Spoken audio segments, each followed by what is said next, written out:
Hello everyone. हम पढ़ रहे हैं प्रत्यावर्ती धारा और आज हमारा है पार्ट 3।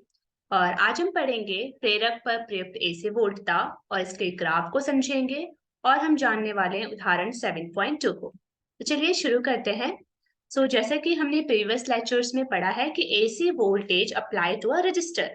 तो हमने रजिस्टर के ऊपर देखा था कि जब एसी वोल्टेज को उसके साथ अप्लाई करते हैं तो क्या क्या हमें रिजल्ट्स मिलते हैं और किस तरह से हमें ग्राफ मिलता है वी और आई के बीच में समय के साथ। तो आज हम पढ़ने जा रहे हैं एसी वोल्टेज को हम जब इंडक्टेंस यानी कि प्रेरक पर अप्लाई करते हैं तो हमारे पास क्या क्या रिजल्ट आते हैं। हमारे पास आई की वैल्यू किस तरह से आएगी और हमारा ग्राफ किस तरह से शो होगा, तो वो हम जानने वाले हैं। तो हम क्या लेंगे, अगेन हम ऐसा सर्किट लेंगे जिसमें हमारे पास एसी वोल्टेज होगा, सिंबल वही रहेगा, और यहाँ पे रजिस्टर सॉरी इंडक्टेंस या प्रेरक हम लेंगे। तो प्रेरक के बारे में आप पिछले चैप्टर्स में पढ़ चुके हैं, तो वही हमारे पास यहाँ पर एल, जिसे हम एल से प्रदर्शित करते हैं। तो एल क्या है, एल एक प्रेरक है जिसको हमने एसी वोल्टेज के साथ यहाँ पे अप्लाई किया है। तो अब अगेन हमें पता है कि जो ये स्रोत है जहां से हमें वोल्टेज मिलेगा उसका मान होगा V बराबर Vm साइन ओमेगा टी। तो यहाँ पर हम किरचॉफ का लूप का नियम लगाएंगे जो कि होता है समीशन ऑफ ई टी बराबर 0। तो अगर हम इसके लिए ये फॉर्मूला से इसको डिराइव करें तो हमें पता है वी किसका है, वोल्टेज, इस एसी वोल्टेज का वोल्टेज हो गया वी। और जो यहाँ पे प्रेरक है उसका जो वोल्टेज का मान हो जाएगा वो होता है -L/di/dt बराबर 0। तो ये हम जो प्रीवियस चैप्टर्स होंगे आपने जहाँ पे प्रेरक पढ़ा होगा वहां पे हमने बताया, आपको पता होगा कि इसका वोल्टेज का मान ये होता है। अगर हम आगे सॉल्व करें इसको तो हमें पता है कि जो वी है उसका वैल्यू है Vm साइन ओमेगा टी, है ना। v बराबर क्या होता है, Vm साइन ओमेगा टी, और di/dt हमने इसको इस तरह से लिख दिया यहाँ पे। ओके। तो क्योंकि हमें I की वैल्यू चाहिए इसलिए हम क्या कर सकते हैं, हम जो di/dt है यहाँ से हमें I की वैल्यू निकालनी है। तो हम इस इक्वेशन को दोनों साइड क्या करेंगे, इंटीग्रेशन करेंगे, इसका समाकलन हम इसका करेंगे समय के सापेक्ष। तो हमारे पास जो रिजल्ट आएगा वो क्या आ जाएगा, देखिए आप इसका समाकलन करेंगे इस तरफ, और Vm/L क्या है, कांस्टेंट है, वो हमने बाहर लिख दिया। और साइन ओमेगा टी का हम यहाँ पे इंटीग्रेशन करेंगे तो हमारे पास आ जाएगा I बराबर, क्योंकि साइन ओमेगा टी का इंटीग्रेशन होता है माइनस कॉस ओमेगा टी, तो यहाँ पर आ चुका है माइनस कॉस ओमेगा टी Vm/ओमेगा L। ओमेगा का करेंगे हम तो ओमेगा आ जाएगा इस तरह से अपॉन में, और नियतांक। ठीक है, तो आपको समाकलन जो थोड़ा बहुत आता होगा तो उसी को हमने यहाँ पे अप्लाई करके ये रिजल्ट यहाँ पे लिखा है। तो अगर हम इसको आगे देखें तो क्योंकि हम जानते हैं कि माइनस कॉस ओमेगा टी को हम लिख सकते हैं कि साइन ओमेगा टी माइनस पाई/2। अगर हम इसको रखेंगे माइनस कॉस ओमेगा टी की वैल्यू पिछले वाली इक्वेशंस में तो हमारे पास रिजल्ट आ जाएगा I बराबर Im sine omega T minus पाई/2। तो आप देख रहे हैं कि किस तरह की धारा हमारे पास आ रही है। वोल्टेज तो सेम था, V बराबर Vm साइन ओमेगा टी, लेकिन यहाँ पर धारा का जो वैल्यू है वो आ रही है I बराबर Im sine omega T minus पाई/2। तो हमने रजिस्टर में, याद कीजिए हमने रजिस्टर में जो धारा पड़ी थी वो क्या धारा थी, वो उसका मान था I बराबर Im साइन ओमेगा टी। जबकि यहाँ पर जो हमारी धारा है वो क्या आ रही है, वो आ रही है साइन ओमेगा टी माइनस पाई/2। तो हम देखेंगे कि इससे क्या रिजल्ट हमें मिलते हैं ग्राफ की हेल्प से। तो पहले आप समझ लीजिए यहाँ पर जो Im है उसकी वैल्यू क्या है, यहाँ पे प्रेरक है क्योंकि, तो Im की वैल्यू होती है Vm/ओमेगा L। Im क्या है, अगेन इट इज धारा का आयाम। ओमेगा एल क्या होता है, ओमेगा एम बिल्कुल प्रतिरोध की तरह है, जिस तरह से प्रतिरोध होता है उसी तरह से यहाँ पे ओमेगा एल लिखा गया है, एल के कॉन्सेप्ट में, प्रेरक के कॉन्सेप्ट में। ओमेगा एल को हम बोलते हैं प्रेरक या प्रतिघात, जिसे हम प्रदर्शित करते हैं एक्स एल से, यानी कि हम कह सकते हैं कि एक्स एल बराबर होता है ओमेगा एल। ठीक है, तो हम ले सकते हैं कि आई एम बराबर होता है Vm/XL, क्योंकि हम जानते हैं Vm/, क्या होता है आर। तो आर के इक्विवेलेंट होता है एक्सएल, तो एक्सएल बराबर होता है ओमेगा एल। एक्सएल को हम बोलते हैं प्रेरक या प्रतिघात। तो हम कह सकते हैं कि जो प्रेरक या प्रतिघात है उसकी विमाएं वही है जो कि प्रतिरोध की है। प्रतिरोध का ऐसा मात्रक ओम होता है। ठीक है, इसी तरह से इसका मात्रक भी ओम ही हम लिखेंगे। प्रेरक या प्रतिघात एक शुद्ध प्रेरणिक परिपथ में धारा का वैसे ही नियंत्रण करता है जिस तरह से प्रतिरोध करता है। यानी कि इस प्रेरक के प्रतिघात का भी वही रोल है जो कि एक प्रतिरोध का होता है। प्रतिरोध का काम क्या होता है? किसी भी एक वैद्युत परिपथ है उसमें धारा को नियंत्रित करता है, उसको अपोज करता है। तो इसी तरह से प्रेरक के प्रतिघात भी वही यहाँ पे काम करने वाला है। ठीक है, तो अब हम इसको देखते हैं ग्राफ की हेल्प से। तो यहाँ पर हम फेजर आरेख और जिसका ग्राफ है उसको एक साथ समझने वाले हैं। तो आप देखिए यहाँ पर हमने ग्राफ की सहायता से दिखाया है इसको, यहाँ पे हमने फेजर की सहायता से इसको दिखाया है। अगर हम पहले ग्राफ की सहायता से देखेंगे तो हम देखेंगे, हमने जो इक्वेशन थी आप उसको याद रखिए। हमने इक्वेशन जो v की देखी थी वो थी v बराबर vm साइन ओमेगा टी, और हमने जो i की इक्वेशन देखी थी वो क्या थी? im बराबर sign omega T minus pi by to. तो हम इक्वेशन को अगर ध्यान से देखें तो आपको क्या लगता है कि इस बार भी जो Vm है और Im है एक दूसरे के साथ समान कला में है? बिल्कुल भी नहीं, क्योंकि देखो Vm में साइन ओमेगा टी है जबकि Im में sign omega T minus pi by to है। तो हम देखेंगे कि अगेन जो आपके पास ब्लू वाली जो लाइन है वो वोल्टेज को प्रदर्शित कर रही है, और जो डॉटेड लाइन है वो आई को प्रदर्शित कर रही है। यानी कि जब V का मान यहाँ पर V जो है अपना शिखर मान इस पॉइंट पे प्राप्त करती है, जबकि जो I है अपना शिखर मान यहाँ पर वो प्राप्त करती है। यानी कि आप देख सकते हैं जो V है वो अपना शिखर मान पहले प्राप्त कर रही है जबकि I अपना शिखर मान कुछ टाइम बाद प्राप्त कर रही है। कुछ टाइम बाद मतलब होता है उनमें जो डिफरेंस है वो पाई बाई टू का डिफरेंस है। पाई बाई टू बाद वो जो धारा आई है वो अपना मान को प्रदर्शित कर रही है। आप देखेंगे जो v है उसका जो निम्नतम मान है, शून्य की जो स्थिति है वो यहाँ पर है, जबकि i की शून्यतम स्थिति कुछ यहाँ पर है। मैक्सिमम वैल्यू तो दोनों की अलग है ही, जबकि जो मिनिमम वैल्यू है वो भी दोनों की अलग अलग है।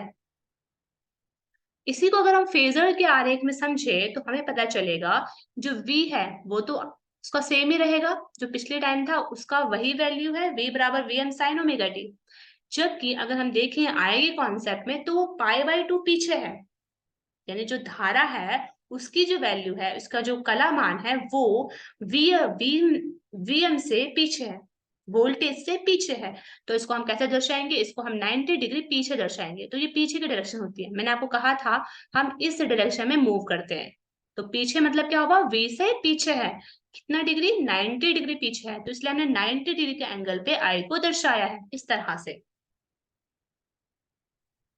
तो हमने देखा जो धारा है वो वोल्टता से पाई बाई टू चक्र पीछे रहती है, या हम कह सकते हैं एक चौथाई, वन एंड फोर।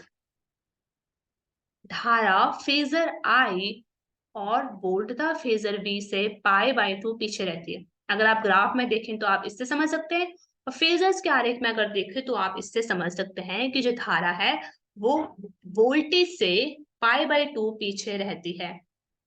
ठीक है, हम इसे इक्वेशन में समझ सकते हैं, इक्वेशन से भी जो हमारे पास इक्वेशंस आई थी। सो आई होप आपको ये समझ में आया हो अच्छे से। अब हम बात करने वाले हैं प्रेरक को आपूर्त तात्क्षणिक शक्ति के बारे में। तो शक्ति का सूत्र हम जानते हैं, P बराबर वी आई। इस बार हम ये वाला फॉर्मूला यूज करने वाले हैं, P बराबर वी आई होता है। आप यहाँ पर I की वैल्यू रख दीजिए, I बराबर होता है I m sine omega T minus pi by two, और V की वैल्यू होती है v m sine omega t. इसको हम आगे सॉल्व करेंगे तो हमारे पास आ जाएगी I M we m cos omega t. इसको जो है, जो हमारा ये वाली वैल्यू है इसको हमने रख दिया है कॉस ओमेगा टी। हम ट्रिग्नोमेट्री से जानते हैं कि sign omega T minus pi by to बराबर होता है कॉस ओमेगा टी, और साइन ओमेगा टी हमने इस तरह से रख दिया, minus cos omega T, sorry. इसको अगर हम आगे सिंप्लीफाई रूप में लिखेंगे तो हमारे पास cos omega T sine omega T बराबर होता है टू साइन ओमेगा टी। ठीक है, sine two omega T, two sine omega T बराबर होता है वैसे टू साइन ओमेगा टी के बराबर।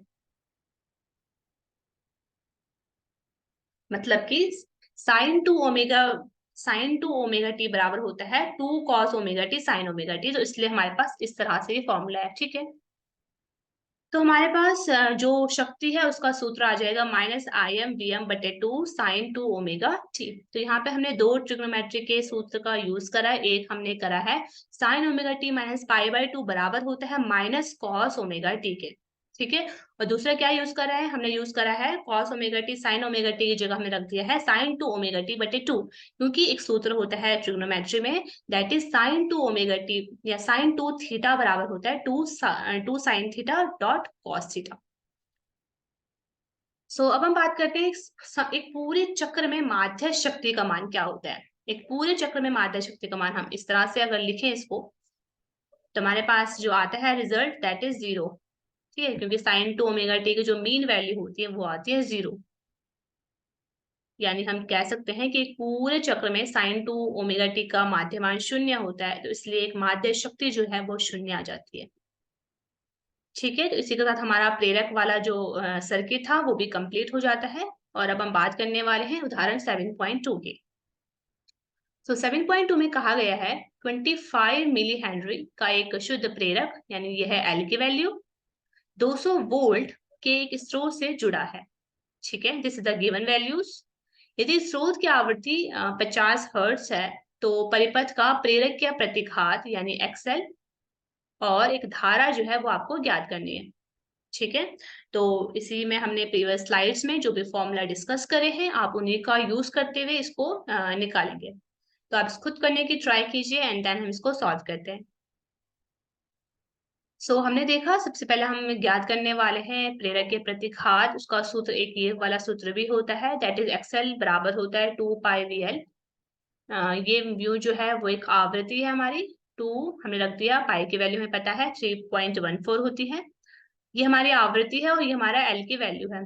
ये क्योंकि मिली हेनरी में था तो हमारे पास 10⁻³ हेनरी में इसको कन्वर्ट किया हमने, तो हमारे पास एक्सएल की वैल्यू आ जाती है निकलकर। याद रखिएगा कि एक्सएल और कुछ नहीं प्रेरक या प्रतिघात है, और प्रेरक या प्रतिघात सिर्फ प्रतिरोध की तरह ही होता है, इसलिए इसकी जो यूनिट है वो भी ओम होगी।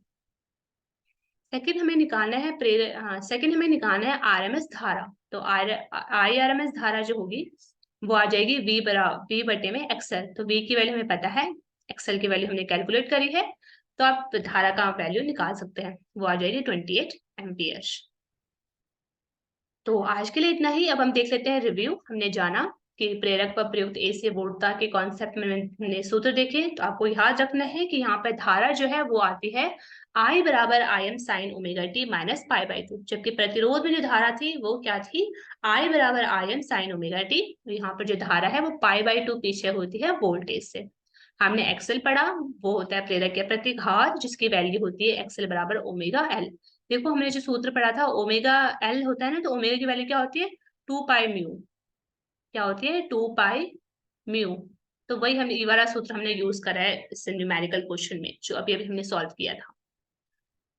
हमने देखा कि धारा जो है वो वोल्टा से पाई बाई 2 चक्र पीछे रहती है, तो आपको ये याद रखना है। और हमने ये भी देखा कि पूरे चक्र में किसी प्रेरक को जो आपूर्त माध्य शक्ति होती है वो कितनी होती है, 0। आगे वाले लेक्चर्स में हम क्या जानेंगे, हम जानेंगे संधारित्र पर प्रयुक्त एसी वोल्टता, और हम इसे ग्राफ से समझेंगे, और हम उदाहरण 7.3 को भी देखने वाले हैं। तब तक के लिए थैंक यू।